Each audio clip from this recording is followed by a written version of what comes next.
government's strong commitment. Thank you very much for the opportunity given. माननीय सदस्यगण, जो भी budget पर अपना लिखित भाषण देना चाहते हैं वे सभा पटल पर दे सकते हैं। माननीय सदस्य श्री अखिलेश यादव जी।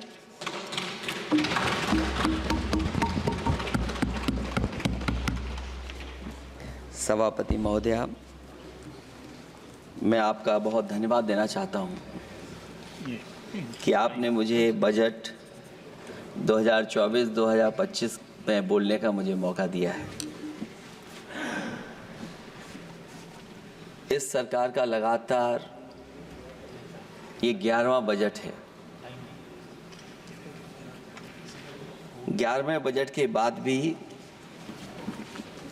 नाउम्मीदगी दिखाई दे रही है और सरकार में हैं तो सरकार के लोग तो अच्छी बात करेंगे ही।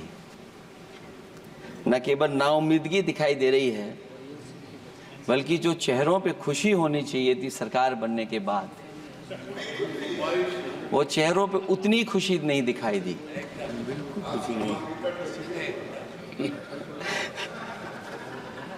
ये 11वें बजट में बेरोजगारों के लिए, युवाओं के लिए, गांव के लिए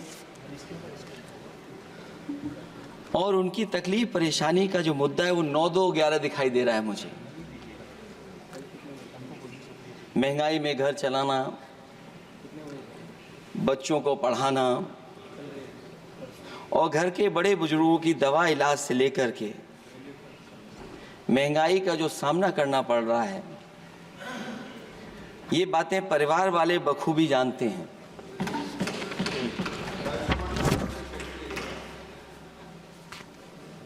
मैं जब सत्ता पक्ष के लोगों के जो आंकड़े देखता हूं और सुनता हूं, अगर इतना सब कुछ 10 साल में अच्छा हुआ है तो आप हंगर इंडेक्स में कहां खड़े हैं? अगर 10 साल बाद भी यही बात सत्ता पक्ष की तरफ से आएगी कि हम कहां खड़े हैं। आपने बड़ा सपना दिखाया make in India. Uttar Pradesh जैसे बड़े स्टेट से सबसे ज्यादा लोकसभा के सांसद चुने जाते हैं। हमें कोई बहुत बड़ा प्रोजेक्ट नहीं मिला, कोई बड़ा प्रोजेक्ट नहीं मिला, प्रधानमंत्री जी मिले हमें। और अगर कोई सभापति महोदय कोई बड़ा प्रोजेक्ट मिला हो 10 साल में, कोई आईआईएम मिला हो, कोई आईआईटी मिली हो और जो ट्रिपल आईटी किसी समय पर उत्तर प्रदेश को मिली थी, क्या उसमें क्या सहयोग सरकार की तरफ से हुआ है? न केवल ये संस्थाएं बल्कि गवर्नमेंट जो एजुकेशन की इंस्टीट्यूशंस हैं वो सेंट्रल की तरफ से कौन सी नई आ गई? मेडिकल के क्षेत्र में कोई बड़ा संस्था आई हो? जो 2 एम्स आए हैं, मुझे याद है कि रायबरेली का एम्स भी समाजवादी सरकार में जमीन दी गई, उसके परिणाम है कि वह एम्स बन गया। गोरखपुर में भी जो एम्स आया समाजवादी सरकार थी, जमीन दी गई तब एम्स आया। और जो एम्स आ भी गए हैं अगर वहां 2, क्या उनमें पर्याप्त इलाज मिल पा रहा है? केवल यही नहीं, मेक इन इंडिया सपना तो ये दिखाया गया था कि अगर प्राइवेटाइजेशन हो जाएगा तो नौकरियां मिल जाएंगी। कुछ हद तक तो बहुत सी चीजें प्राइवेटाइज हो गईं, लेकिन नौकरियां कम होती चली गईं। और जो सबसे बड़ा सवाल है, जो पीड़ित परिवार के लोगों को जो हक और सम्मान मिलता है, क्या ये सरकार वो दे पा रही है? टैक्स कलेक्शन में सपना दिखा रहे हैं कि हम यहां पहुंच गए हैं, आखिरकार एक्सपोर्ट क्यों कम होता चला जा रहा है? और हम जो ट्रेड डेफिसिट है उसको कैसे खत्म करेंगे?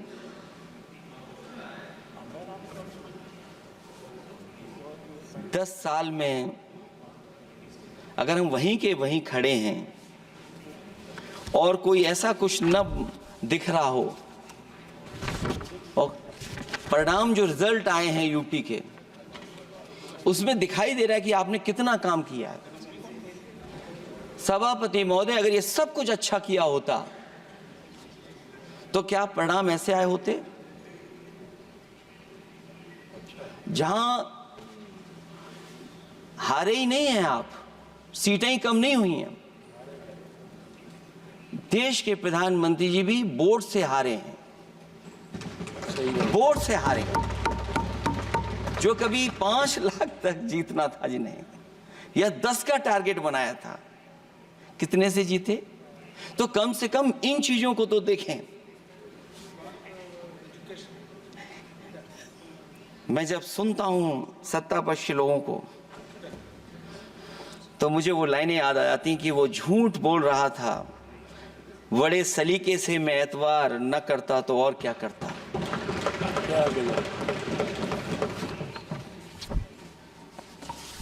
मुझे याद है कि देश के प्रधानमंत्री जी ने जनकपुर में एक झंडा दिखाया था और उस बस में 35 लोग बैठ करके अयोध्या आए थे। सभापति महोदय, उस समय भी मैंने मांग की थी कि जहां से जनकपुर से यात्रा शुरू हो रही है और अयोध्या तक बस से लोग आएंगे तो पता नहीं कितने घंटों में आएंगे। मैंने मांग की थी कि वहां से लेकर के अयोध्या तक एक्सप्रेस वे बनना चाहिए कि कम से कम जो जनकपुर से आए और अयोध्या दर्शन करने आ रहे हैं और बस से आ रहे हैं, कम से कम उनकी तकलीफ परेशानी तो कम होती। जो आप कहते हैं कि एफडीआई बहुत आया है, मैं अभी सुन रहा था, कहा कि टेलीफोन बनने लगे। टेलीफोन बन नहीं रहे हैं, मोबाइल बन नहीं रहे हैं।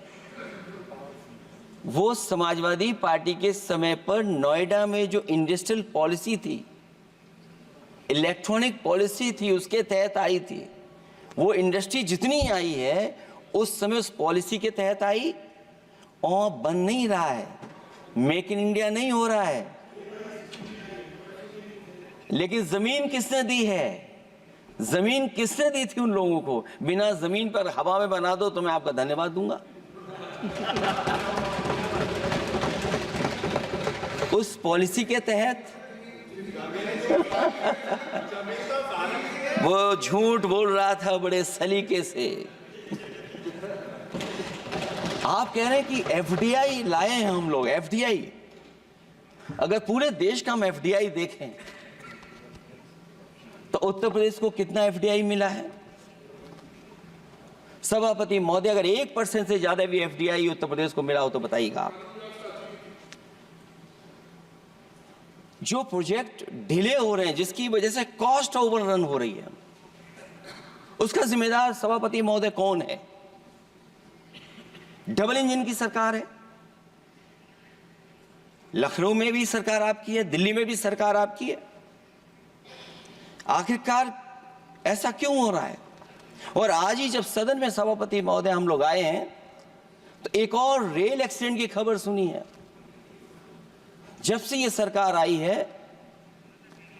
रेल एक्सीडेंट्स और पेपर लीक में कंपटीशन चल रहा है कि कौन आगे जाएगा।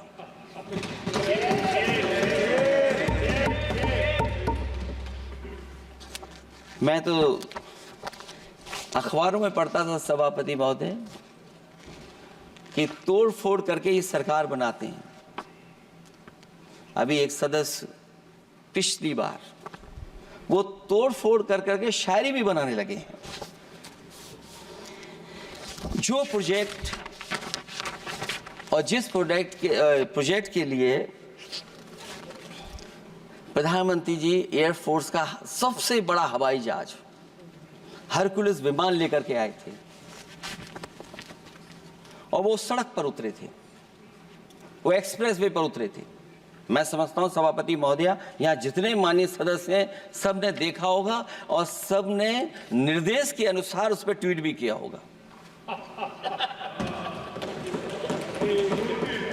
वो जो एक्सप्रेस वे अगर किसी ने बनाया था सभापति महोदय, जो डिजाइन, टेक्नोलॉजी का पार्ट, अलाइनमेंट, वो समाजवादियों की देन थी, वो आपकी देन नहीं थी। ये बात मैं इसलिए कह रहा हूं सभापति महोदया, क्योंकि इस बजट में सरकार चलाने के लिए आपने पैकेज दिया है। हमें कोई नाराजगी नहीं है पैकेज देने की, आप पैकेज और दीजिए। लेकिन अगर आप बक्सर से भागलपुर एक्सप्रेस वे बना रहे हैं तो आप उत्तर प्रदेश के पूर्वांचल एक्सप्रेस वे को क्यों नहीं जोड़ रहे हैं? और मैं तो कहूंगा आपसे कि केवल अगर आप 25 किलोमीटर जोड़ देंगे, जहां पूर्वांचल एक्सप्रेस वे रुक गया था, केवल 25 किलोमीटर आप जोड़ देंगे तो दूसरे काम को अपना जो बनाते हैं, आप ये कह पाएंगे कि दिल्ली से लेकर के आपने भागलपुर तक एक्सप्रेस वे दिया है। हाँ जी, वो अभी से नहीं, बहुत पहले से बन रहा है। बहुत पहले से बन रहा है। मैं ये नहीं कहना चाहता कि क्या दिया आपने, मैं ये कहता हूं कि अगर आप बक्सर से भागलपुर एक्सप्रेस वे दे रहे हैं केवल बिहार के लोगों को खुश करने के लिए, मैं उससे सहमत हूं कि आप बिहार की तरक्की के लिए एक्सप्रेस वे दें, लेकिन जो पखनपुरा, जो आखिरी गांव है जहां पर छूट गया है, वहां से आप क्यों नहीं जोड़ रहे हैं? और हमारे स्टेट के लिए आप कोई नया एक्सप्रेस वे क्यों नहीं दे रहे हैं? आप हमारे लिए क्यों नहीं दे रहे हैं एक नया एक्सप्रेस वे? आप दिल्ली के बजट से दे रहे हैं, आप यूपी अपने बजट से बना रहा है। आप बताइए कोई यूपी को आपने एक्सप्रेस वे दिया हो? कोई एक्सप्रेस वे नहीं दिया। और मैं तो कहूंगा, और याद दिलाइएगा अपनी सरकार को, एक बुंदेलखंड एक्सप्रेस वे बना था, अभी बताएंगे आपको उसका भी। सभापति महोदय, एक बुंदेलखंड एक्सप्रेस वे दिया सरकार ने, उत्तर प्रदेश सरकार ने, वो दिल्ली के बजट का नहीं है। मैं मांग कर रहा हूं कि दिल्ली के बजट से कोई एक्सप्रेस वे मिलना चाहिए। जो बुंदेलखंड एक्सप्रेस वे दिया, प्रधानमंत्री जी उद्घाटन कर करके वापस लौटे। अब रिपेयर का पैसा कौन देगा? वो आज भी रिपेयर मांग रहा है। सभापति महोदय, कोई कल्पना कर सकता है कि नया एक्सप्रेस वे बना हो जिसका प्रधानमंत्री जी ने उद्घाटन किया हो, वो आज रिपेयर मांग रहा हो? और वो एक्सप्रेस वे 6 लेन नहीं है, वो 4 लेन है। मैं इसमें भी सुझाव देना चाहता हूं, ये जो बुंदेलखंड वाला एक्सप्रेस वे है, ये अभी 15,000 करोड़ से ज्यादा का बना है स्टेट गवर्नमेंट का। इसको मुनाफा नहीं हो रहा, टोल कलेक्शन नहीं है बहुत ज्यादा। इसको सतना से जोड़ दिया जाए और बुंदेलखंड जहां से शुरू हो रहा है हमारे डिस्ट्रिक्ट इटावा से, कम से उसको हरिद्वार तक ले जाना चाहिए। अगर हरिद्वार से लेकर के सतना लोग चले जाएंगे तो शायद बुंदेलखंड के लोगों को भी लाभ होगा। और सबसे बड़ी बात है सभापति महोदय, दिल्ली और लखनऊ मिलकर के उन एक्सप्रेस वे की सेफ्टी से और उसकी डिजाइन से खिलवाड़ कर रहे हैं। जो इंडियन रोड कांग्रेस कहती है, जो डॉक्यूमेंट कहता है, वो ये कहता है कि मीडियन सड़क का 12 मीटर से लेकर के 14 मीटर होना चाहिए। आप जाकर के देख के आइए, जो पूर्वांचल वाला बना है उसका मीडियन कितना है? क्या भविष्य में आपने चलने वालों की सेफ्टी के साथ खिलवाड़ की है कि नहीं की है? ये आपको विचार करना पड़ेगा। जिस समय लद्दाख और चीन को लेकर के सवाल उठा था सभापति महोदय, उस समय पॉलिटिकल पार्टी से सुझाव मांगे गए थे और सुझाव ये मांगे गए थे कि आप क्या सुझाव देना चाहते हैं। तो उस समय जो सुझाव समाजवादी पार्टी ने दिया था, वो सुझाव ये था कि लिपू लेक से लेकर के आपके ग्वालियर तक 6 लेन हाईवे बनना चाहिए। कभी जरूरत पड़ने पर सीमाओं पर हमारी फौज का आना जाना जल्दी हो जाए। और मुझे याद है, जो अखबारों में मैंने पढ़ा था, सरकार ने उसको स्वीकार कर लिया था कि 6 लेन हाईवे बनेगा वो। लेकिन जब टेंडर की बात आई तो सुनने में आया कि वो 4 लेन बनने जा रहा है। और अभी जब वो काम हो रहा है, जब काम मैंने दोबारा उसको देखा तो पता लगा कि डबल लेन पेव शोल्डर बन रहा है। सोचिए कहां 6 लेन बनाने की बात थी, आप डबल लेन पेव शोल्डर बना रहे हैं। और पता नहीं कौन उस हाईवे को डिजाइन किसने किया है डिजाइन, कि जितने भी कस्बे उसके आसपास पड़ रहे हैं, कस्बे वाले अब नाला कहां से बनाएं, घर ऊंचा करें कि सड़क को तोड़ें। बहुत सारे कस्बों को वो समस्या के संकट में डाल दिया है सरकार ने।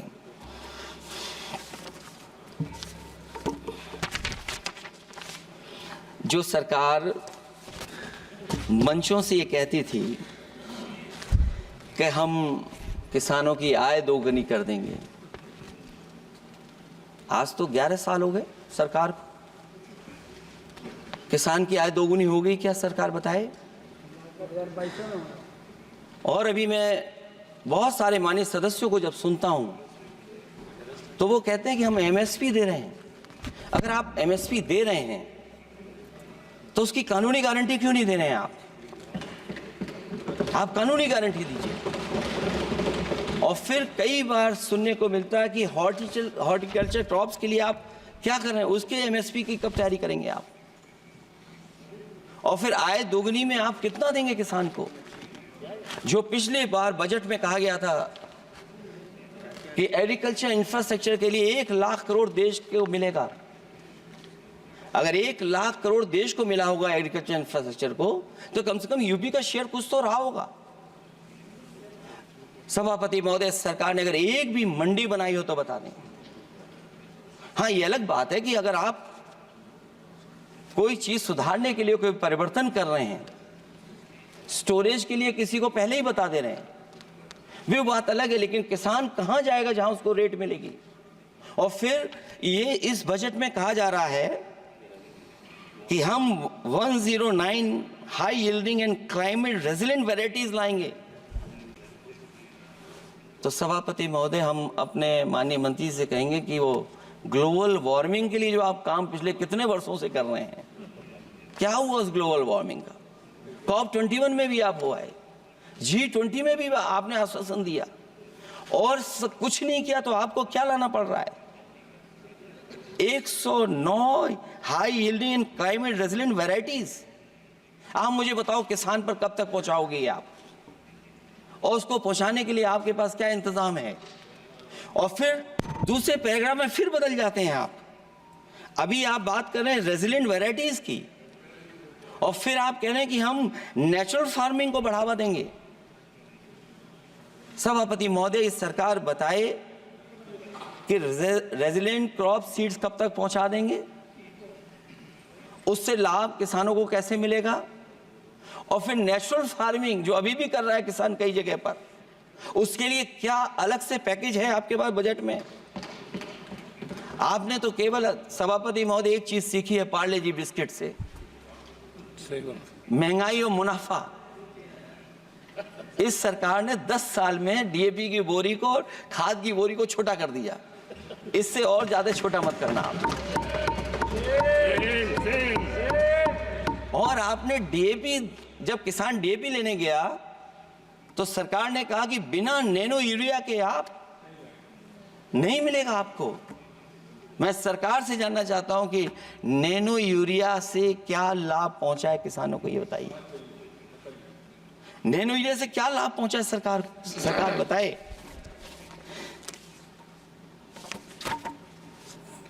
हमारे यहां बड़े बड़े आयोजन हुए सभापति महोदय,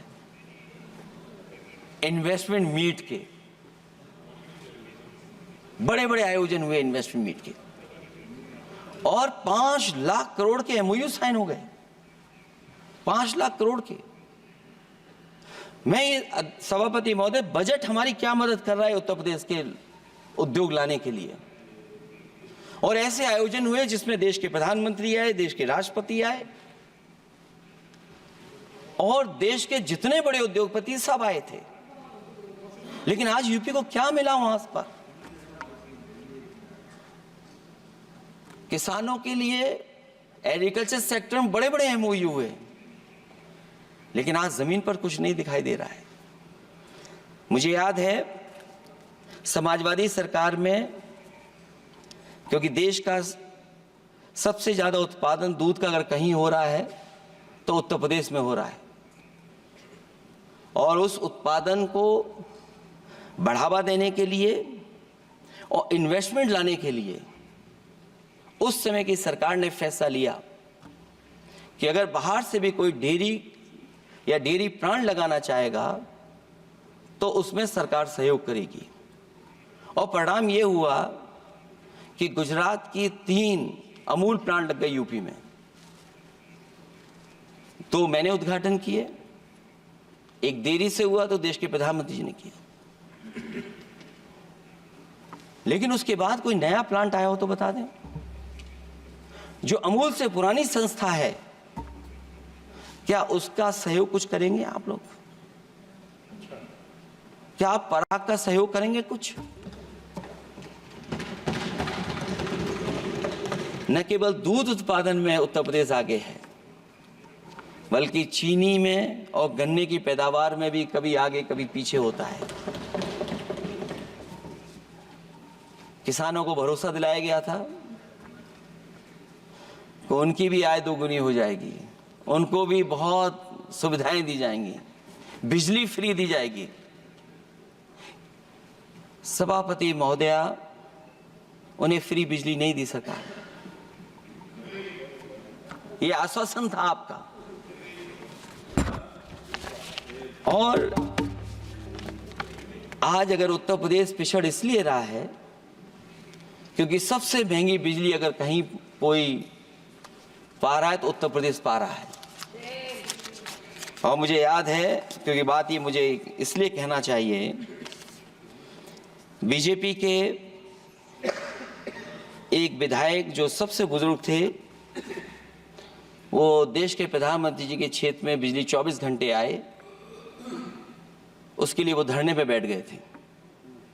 वहां के अधिकारियों ने कहा कि बुजुर्ग हैं, इनका स्वास्थ्य बेहतर नहीं है, इनका धरना आप उठवा दीजिए। मैंने सभापति महोदय उनको बुलाया, मैंने उनकी बात सुनी। उन्होंने कहा कि प्रधानमंत्री जी के क्षेत्र में 24 घंटे बिजली होनी चाहिए। उसी दिन मैंने फैसला ले लिया कि प्रधानमंत्री के क्षेत्र में 24 घंटे रहेगी बिजली। और मैंने उससे मांग की सभापति महोदय कि उत्तर प्रदेश देश के प्रधानमंत्री को बनाने में सबसे बड़ा सहयोग किया है, इसका कम से कम बिजली का कोटा तो बढ़ जाए यूपी का। वो 8 साल हो गए, उत्तर प्रदेश ने देश के प्रधानमंत्री को तो दे दिया, लेकिन अभी तक बिजली का कोटा नहीं बढ़ा। हमें उम्मीद है 11 शुभ होता है, इस 11वें बजट में कुछ तो सुविधाएं ऐसी उत्तर प्रदेश को दी जाएंगी जिससे वहां के लोगों को लाभ पहुंचे, मदद पहुंचे।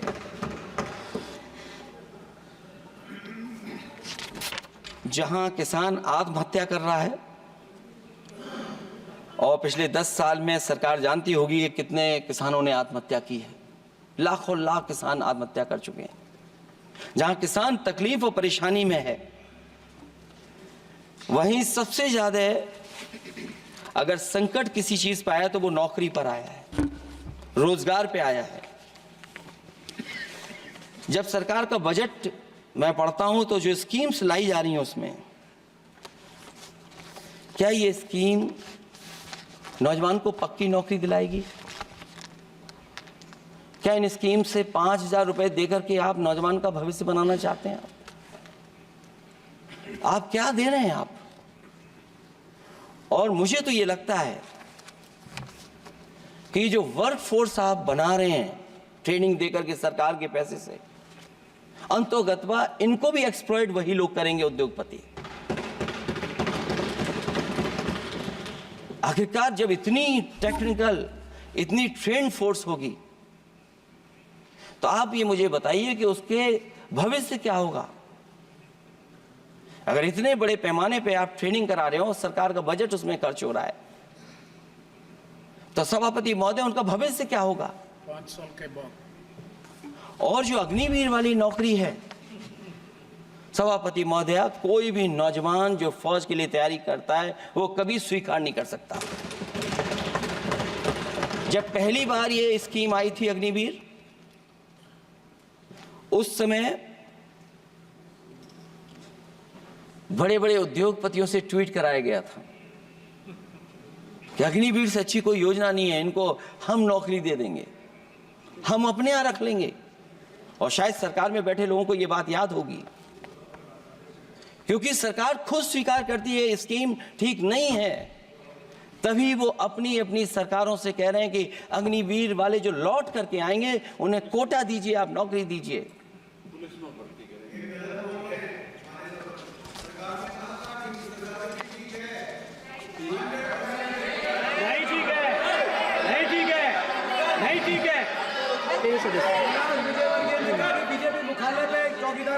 सभापति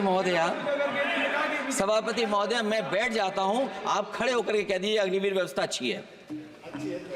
मैं इस सभा में खड़े होकर कहता हूं, उस राज्य से तो हिमाचल प्रदेश से जिसने पहला परमवीर चक्र विजेता मेजर सोमनाथ शर्मा दिए, कारगिल के युद्ध में सबसे ज्यादा शहीद होने वाले हिमाचल प्रदेश के वीर नौजवान थे। 4 परमवीर चक्र विजेता हुए, उसमें से 2 कैप्टन विक्रम बत्रा और सूबेदार संजय कुमार हिमाचल प्रदेश से हुए। और मैं कहता हूं, जी हां, जो लंबे समय से मांग थी 1 रैंक 1 पेंशन की किसी सरकार ने पूरी नहीं की, वो नरेंद्र मोदी जी की सरकार ने यहां पर पूरी की है। और मैं एक बात और कहता हूं, अखिलेश यादव जी सुन ले, अग्निवीर में 100% एम्प्लॉयमेंट की गारंटी है और रहेगी। माननीय सदस्य साहब अपनी बात सभापति महोदया, जो मैंने बहुत छोटा सवाल पूछा था, मैं दूसरी बात कहता हूं, अगर ये जो बात आप कह रहे हो, तो आपको जरूरत क्यों पड़ रही कि आपको उत्तर प्रदेश में और प्रदेशों में कोटा देना पड़ रहा है 10%? सभापति महोदया,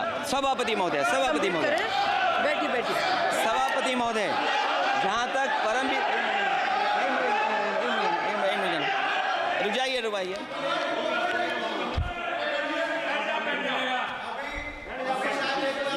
अरे सुनने दो। माननीय सदस्य आप अपनी सभापति महोदया, चैल जानते हैं आप कहाँ हैं? चैल जानते हैं आप कहाँ हैं? कभी गए हो मिलिट्री स्कूल में? मैं खुद मिलिट्री स्कूल का पढ़ा हूँ। और आप परमवीर चक्र की बात कर रहे हो, तो हम भी तमाम नाम गिना सकते हैं। माननीय सदस्य से मैं आग्रह कर रही हूँ, आपस में चर्चा न करें। सभापति महोदया, ये सभापति महोदया, जी 1 मिनट से भी कम, मैं आपके सामने कहना चाहता हूं, ये तो केवल मिलिट्री स्कूल गए हैं। मैं आज भी टेरिटोरियल आर्मी के 124 रेजिमेंट में कैप्टन के रैंक पे अपनी सेवाएं दे रहा हूं। अखिलेश जी, केवल ज्ञान मत बांटिए। राहुल गांधी जी के साथ बैठकर अब वहां बुलाने का झूठ बोलने की आपको आदत पड़ गई। प्लीज बैठिए, प्लीज। माननीय सदस्य से मैं आग्रह कर रही हूं, आप अपनी बजट पर चर्चा करें। सभापति महोदया, आपका समय पूरा हो गया है, मैं प्लीज कंप्लीट करिए। सभापति महोदय, मैं इसलिए नहीं कह रहा, मैं क्या बात कहना चाहता हूँ, शायद मंत्री जी नहीं रहे इसलिए तकलीफ परेशानी ज्यादा है। और आप, अरे हमारा दर्द नहीं समझोगे, हम आपका दर्द चेहरे से पढ़ते हैं। अच्छा, दर्द मैं बताता हूँ। माननीय सदस्यों से मैं आग्रह कर रही हूँ, सभापति महोदया, दर्द मैं बताता हूँ। आप बजट पर चर्चा करिए, प्लीज बजट पर चर्चा करिए। दर्द मैं बताता हूँ, देखिए दर्द बात पहुंचेगी कि नहीं पहुंचेगी। सभापति महोदया, उत्तर प्रदेश से जब से हारे हैं तब से कोई नमस्कार नहीं कर रहा है। तकलीफ वो है आपको। कंप्लीट करिए। वो वीडियो हमने देखा है कि कोई किसी को नमस्कार नहीं कर रहा है, कोई किसी को देख नहीं रहा है। चलिए, धन्यवाद माननीय। और जो अपने आप को बहुत ताकतवर कहते थे आप अपने आप को, जिसने हराया उसको नहीं ये हटा पा रहे हैं। अब बात समझ में नहीं आई ना? माननीय जिसने हराया उसको नहीं हटा पा रहे। और अगर सभापति महोदय, अग्निवीर व्यवस्था समाजवादी लोग स्वीकार ही नहीं कर सकते। आप बजट पर पूरी अपनी बात रखिए। सभापति महोदया, अग्निवीर स्वीकार नहीं कर सकते। आप अपनी जब भी चर्चा हम रखिए, सत्ता में आएंगे, साल 2 साल, ये चलने वाली सरकार नहीं है, गिरने वाली सरकार है, याद रखना आप। माननीय सदस्य, और देखिए, आप क्यों नहीं समझ रहे हो? साइकिल हमारा चुनाव चिन्ह है, साइकिल ही आपको सरकार चलवा रही है। जिस दिन साइकिल हट गई, आप कहाँ बैठे मिलोगे? और दूसरे हमारे साथी हैं जो हमें लेकर के यहाँ लाए थे। माननीय हम यहाँ सदस्य, मैं छूट गए, आग्रह कर वो रही चले हूँ, गए वहाँ। कंप्लीट करिए। सभापति महोदय, मैं दो तीन बातें कहता हूँ यूपी को लेकर के मैं मांग करता हूँ। जी, कंप्लीट करिए आप। सभापति महोदय, चंबल एक्सप्रेस वे बनना चाहिए, क्योंकि देश का सबसे बड़ा एक्सप्रेस वे जो 1 लाख करोड़ का बना है वो दिल्ली मुंबई से है, और यूपी को क्यों नहीं जोड़ रहे हैं आप? गंगा को लेकर के सब चिंतित हैं। गंगा की सफाई अभी नहीं हुई है। जो बजट गया पता नहीं कहाँ चला गया, किसी को नहीं पता। जैसे पानी बहा वैसे ही बजट भी चला गया। दूसरा, क्योंकि मंत्री जी बैठे हैं, वो जानते होंगे मंत्री जी कि देश की सबसे अच्छी लाइन सफारी बनी है इटावा में, और उस लाइन सफारी को बनाने में हम लोगों को बहुत समय लगा, क्योंकि एक लाइन सफारी, एनिमल सफारी अगर बननी हो, उसको बनाने में बहुत टाइम लगता है, बहुत जगह से परमिशंस लेनी पड़ती हैं। हम लोगों को परमिशंस नहीं मिली, और क्योंकि वो प्रोजेक्ट अच्छा है, एशियाटिक लाइन्स की ब्रीडिंग शुरू हो गई वहाँ पर। ये सरकार इसलिए नहीं शुरू करना चाहती है क्योंकि वो समाजवादियों ने बनाई है। पहली बार देश में एशियाटिक लाइन्स पैदा हो रहे हैं। नहीं, वहाँ पर इटावा में पहली बार हो रहे हैं, और वो इसलिए नहीं शुरू कर रहे हैं। और वो शेर मैं बता दूं आपको, शेर आया था कि कोई और आया था, वो कहानी मैं नहीं पढ़ूंगा यहाँ पर, फिर मैं बोल दूंगा तो फिर कहोगे कि क्या बोल दिया मैंने, इसलिए मत बुलवाइए तो ही अच्छा है। कि कुछ तो धन्यवाद माननीय सदस्य, धन्यवाद। कुछ मत बुलवाइए मुझसे। सभापति महोदय, मैं ये कहना चाहता हूँ कि लाइन सफारी, एनिमल सफारी उस क्षेत्र की, यूपी की प्राइड है वो, कि पहली बार ब्रीडिंग सेंटर एशियाटिक वहाँ पर बन गया है। दिल्ली की सरकार और यूपी की सरकार मिलकर के उसको शुरू नहीं होने दे रही है। मुझे उम्मीद है कि उसको शुरू करवा देंगे आप। और आखिरी में मैं कहता हूँ, चलते चलते आप 2 लाइनें कहता हूँ। बुनियाद को नकार कर जो इमारतें उठाएंगे, हम भी देखते हैं वो किस मंजिल तक जाएंगे।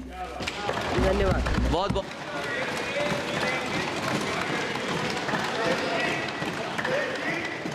अखिलेश जी, कुछ ज्ञान माननीय विपक्ष के नेता को भी दे दीजिए। आपने अच्छा भाषण दिया, उनको भी सिखा दीजिए। हालांकि अयोध्या को मैंने कहा हम काम नहीं रोक रहे हैं, लेकिन सभापति महोदय मैं कहना चाहता हूं, इन लोगों का कौन टाउन प्लानर है, कौन आर्किटेक्ट है, मैं नहीं जानता हूं, लेकिन ये जब सरकार से चले जाएंगे तो विश्व की सबसे बढ़िया नगरी अगर कोई बन करके दिखाएंगे तो वो अयोध्या नगरी होगी। माननीय सदस्य, क्योंकि इससे बड़ा सम्मान और कोई नहीं हो सकता।